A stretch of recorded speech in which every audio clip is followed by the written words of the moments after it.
반갑습니다. 2020 날마다 성경 읽기와 함께하는 구역공과 및 가정예배입니다. 이 영상은 날마다 성경 읽기를 가지고 가정에서 예배하시는 분들을 위해 제작하였습니다. 영상을 먼저 보고 예배를 인도하시거나 예배 중 말씀 나누는 시간에 이 영상을 시청하셔도 됩니다. 하지만 이 영상을 보시기 전에 성경을 펴서 요한계시록 1장을 읽거나 날마다 성경 읽기 요한계시록 1장 영상을 보시는 것을 추천합니다. 오늘은 요한계시록 1장 1절에서 20절의 말씀에서 구름을 타고 오시리라 라는 제목으로 함께 말씀을 나누겠습니다. 요한계시록 1장 7절에 보면 볼지어다 그가 구름을 타고 오시리라. 각 사람의 눈이 그를 보겠고 그를 찌른 자들도 볼 것이요 땅에 있는 모든 족속이 그로 말미암아 애곡하리니 그러하리라. 아멘. 주님께서 오시겠다라고 사도 요한에게 말씀하셨고 사도 요한은 그가 구름 타고 오실 거다라고 말하고 있습니다. 이제도 있고 전에도 있었으며 장차 오실 전능하신 예수님이 구름 타고 오시겠다라고 말씀하시는데 그 예수님을 기다리는 삶이 무엇인지 함께 생각하길 원합니다. 내가 다시 오실 예수님을 기다리고 있습니까? 있다면 그 증거로 제시할 수 있는 내 안에 있는 습관이나 행동은 무엇입니까? 나의 어떤 점을 보면 사람들이 저 사람은 예수 그리스도를 기다리고 있구나 하고 알 수 있겠냐라는 얘기입니다. 본문 말씀을 반복하여 정독한 후에 날마다 성경 읽기에 나오는 지문의 답을 찾아보십시오. 요한계시록 1장을 읽으십시오. 사도 요한이 예수님을 증거하다가 잡혀서 외딴 섬으로 유배당합니다. 그곳에서 요한은 교회의 주인이시며 하늘과 땅의 왕이신 예수 그리스도를 만납니다. 그리고 그분의 음성을 듣고 그분께서 지시하신 모든 것을 기록합니다. 이 기록이 요한계시록입니다. 예수 그리스도는 인간으로 이 땅에 오시기 전에 지니셨던 하나님의 영광을 온전히 입으시고 요한에게 나타나셨습니다. 그러기에 요한은 신의 영광을 지니신 그리스도를 배웁자 죽은 자 같이 되었습니다. 예수 그리스도께서 자기 스스로를 가리켜 전에 죽었다가 부활하신 분으로 요한에게 소개하고 있는 구절은 어디입니까? 18절입니다. 곧 살아있는 자라 내가 전에 죽었었노라 볼지어다 이제 세세토록 살아있어 사망과 음부의 열쇠를 가졌노니 라고 말씀하고 있죠. 전에 죽었다가 부활하셔서 이제 영원토록 살아계신 분, 그분이 바로 예수 그리스도십니다. 요한은 하나님의 말씀과 예수 그리스도의 증거, 곧 자기가 본 것을 다 증언하였습니다. 그가 듣고 본 후에 예수께서 구름을 타고 곧 오실 것이라 확신 있게 말하고 있습니다. 그의 증거를 통해 예수님 재림에 대한 확신이 생겨나기 바랍니다. 그리고 구름 타고 오실 예수 그리스도를 맞이할 준비를 하며 살아갈 수 있기를 바랍니다. 요한이 말한 대로 예수께서 구름 타고 다시 오실 확실한 증거는 무엇입니까? 1절에서 11절 말씀을 보면 요한이 무엇을 보았는지 그리고 무엇을 기록할 건지 그가 이야기하고 있습니다. 예수님의 재림과 새 하늘과 새 땅이 오는 것은 전능하신 삼위일체 하나님께서 직접 행하실 하나님의 일입니다. 1장 1절에서 11절에 나와 있는 말씀 가운데 예수께서 구름 타고 오실 것에 대한 확실한 증거는 세 가지로 나타납니다. 방금 말씀드린 것처럼 삼위일체 하나님, 곧 모든 일을 계획하시고 이루어내실 아버지 하나님, 그리고 그분 보좌 앞에 있는 일곱 영으로 계신 성령 하나님, 또한 신실한 증인이시고 죽은 자 가운데서 부활의 첫 열매가 되신 만왕의 왕 예수 그리스도가 약속하셨다는 얘기입니다. 이렇게 성부, 성자, 성령 하나님이 친히 이루실 일이기 때문에 예수 그리스도께서 구름 타고 오시는 확실한 증거가 됩니다. 두 번째로 증거가 되는 것은 요한에게 나타났던 천사입니다. 그는 하나님으로부터 보냄을 받은 천사이지요. 그가 요한에게 나타나서 예수 그리스도께서 다시 오실 것이라고 말하고 또한 하나님께서는 이 천사를 보내 요한으로 하여금 알게 하고 기록하게 하셨습니다. 요한에게 나타난 하나님으로부터 보내심을 받은 천사가 예수님 다시 오실 증거가 됩니다. 세 번째 증거가 있습니다. 당시 예수님에 대해서 듣고 눈으로 보았고 자세히 들여다보고 또 손으로 만졌던 사도 요한, 그가 곧 증거가 됩니다. 왜냐하면 초대교회 성도들은 사도 요한이 예수님의 제자이고 사도 요한이 하나님으로부터 계시를 받아서 기록하였고 하나님으로부터 보내심을 받은 천사를 만나서 그 내용을 알게 되었다는 것을 신뢰하였습니다. 사도 요한에 대한 초대교회 성도들의 신뢰가 바로 예수님 다시 오실 증거가 된다는 것입니다. 보십시오. 삼위일체 하나님, 하나님으로부터 보냄을 받은 천사, 그리고 사도 요한에 대한 초대교회 성도들의 신뢰, 이 세 가지가 예수 그리스도가 곧 다시 오실 거라는 확실한 증거가 되었습니다. 우리에게도 증거로 작용할 수 있기를 바랍니다. 2. 반모섬에 붙잡혀 있던 요한이 본 것을 7 교회에 보내라 하신 이유를 생각하고 그가 보았던 예수님의 모습으로 받았을 위로에 대해 말해 봅시다.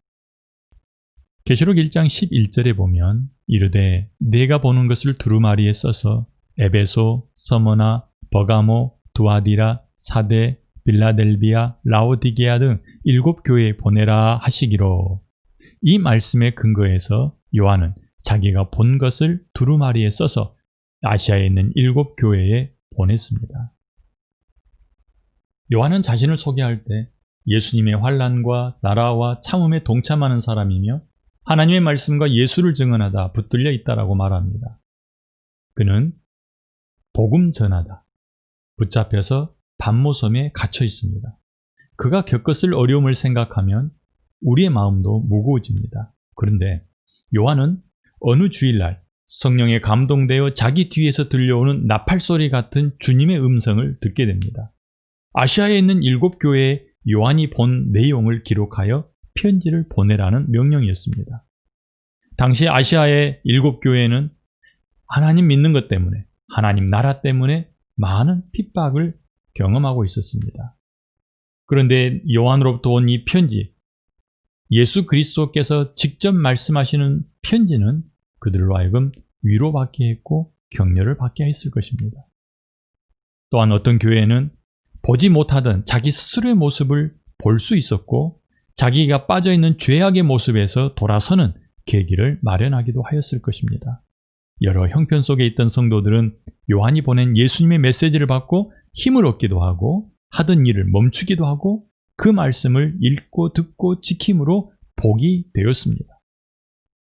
요한은 자신에게 큰 나팔소리로 말씀하시는 예수님에 대해 자세하게 묘사하고 있습니다. 그런데 예수님의 모습이 십자가에 처형당한 나약한 모습이 아닙니다. 발에 끌리는 옷을 입고 가슴에 금띠를 띄웠고 또 그의 머리와 눈과 발은 죽임당한 모습이 아니라 영광스러운 왕의 모습을 하고 있습니다. 그의 손에는 7 별과 7 촛대가 있어 어떻게 자기 백성 곧 교회를 붙들고 지켜주고 계시는지 보여주고 있습니다. 그분의 입에서 나오는 좌우의 날선검은 그분의 말씀이 어떤 능력을 나타낼지 짐작하게 합니다. 듣고 보는 사람들은 이 예수 그리스도를 묘사하는 요한의 말로 인하여서 심장이 떨리게 될 것입니다. 요한은 자신이 보았던 예수님의 모습에서 자신이 처한 상황을 극복할 수 있는 힘을 얻을 수 있었을 것입니다. 요한의 예수님에 대한 설명은 요한 자신과 그의 글을 읽는 모든 독자들에게 힘이 됩니다. 특히 예수님 때문에 고난 가운데 있는 모든 성도들은 요한계시록을 읽으며 큰 위로를 받고 또한 소망을 삼게 됩니다. 말씀을 붙들고 자신의 것으로 삼으시기를 바랍니다. 3번. 엎드러진 요한을 찾아와 오른손을 얹고 위로하시는 주님을 보십시오. 나에게 예수님은 어떤 분이십니까? 계시록 1장 18절에 보면 이렇게 기록하고 있습니다. 내가 볼 때에 그의 발 앞에 엎드러져 죽은 자 같이 되매 그가 오른손을 내게 얹고 이르시되 두려워하지 말라. 나는 처음이요 마지막이니 곧 살아있는 자라. 내가 전에 죽었었노라. 볼지어다 이제 세세토록 살아있어 사망과 음부의 열쇠를 가졌노니 그러므로 내가 본 것과 지금 있는 일과 장차 될 일을 기록하라. 엎드려져 있는 요한을 찾아와 오른손을 얹고 위로하시는 주님이 보입니까? 자신이 본 것을 기록하여 아시아의 7교회에 보내라는 주님의 음성을 들은 요한은 그분을 보려고 몸을 돌이켰을 때 깜짝 놀랐습니다. 자기를 찾아오신 예수님은 자기와 함께 전도 여행 다니던 그 모습이 아니었습니다.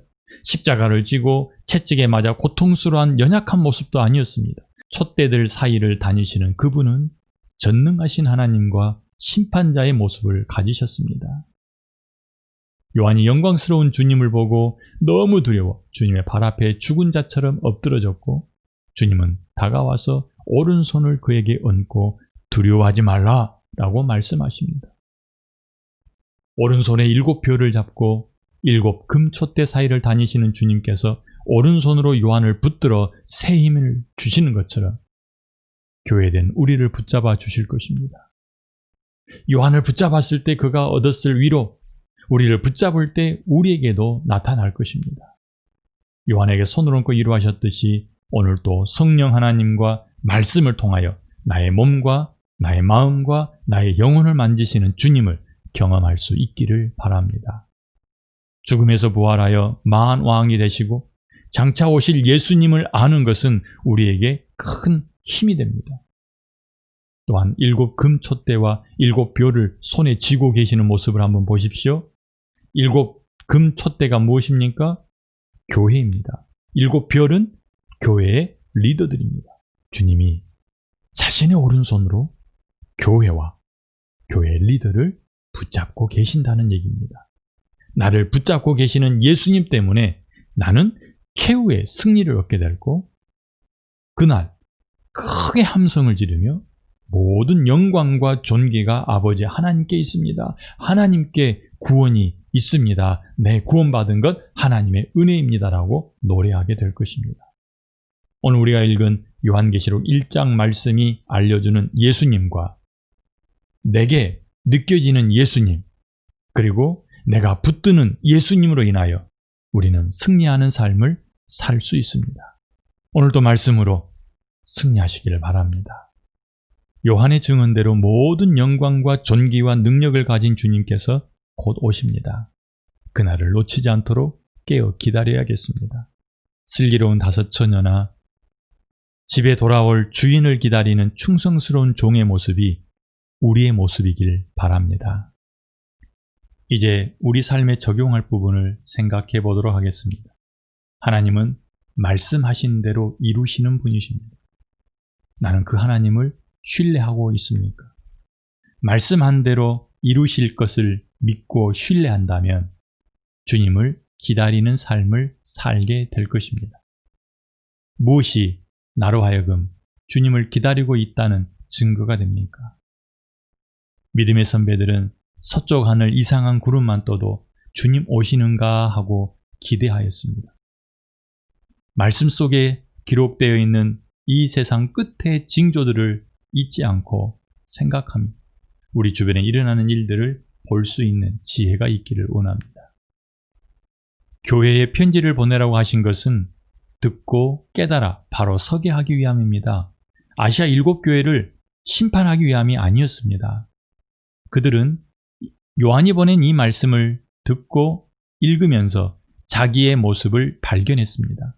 그리고 돌아서서 하나님이 기뻐하시는 자리에 머물렀습니다. 우리도 이 말씀을 가지고 나의 현 위치를 찾아낼 수 있어야겠습니다.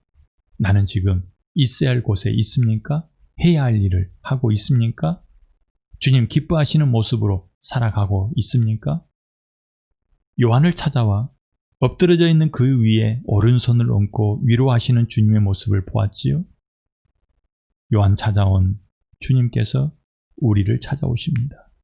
내가 지쳐 쓰러져 있을 때, 내가 영광스러운 주님 앞에 엎드러져 있을 때 내 위에 손을 얹고 나를 위로하시고 나를 일으켜 세워주십니다.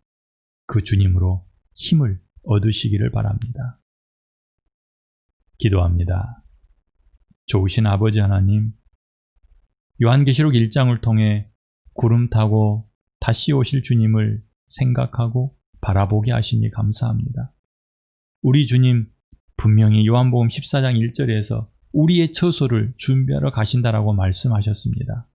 처소가 준비되면 오셔서 우리를 주님 계신 그곳으로 이끌어 가실 줄 믿습니다. 날마다 슬기로운 다섯 처녀의 모습으로 주인을 기다리는 충성스러운 종의 모습으로 다시 오실 주님을 기다리게 하시고 신랑 되신 주님이 오셔서 신부된 교회를 데리고 처소로 인도하실 때에 우리가 따라가게 하여 주시고 빠뜨려지지 않게 하여 주시옵소서. 감사드리며 예수님 이름으로 기도합니다. 아멘.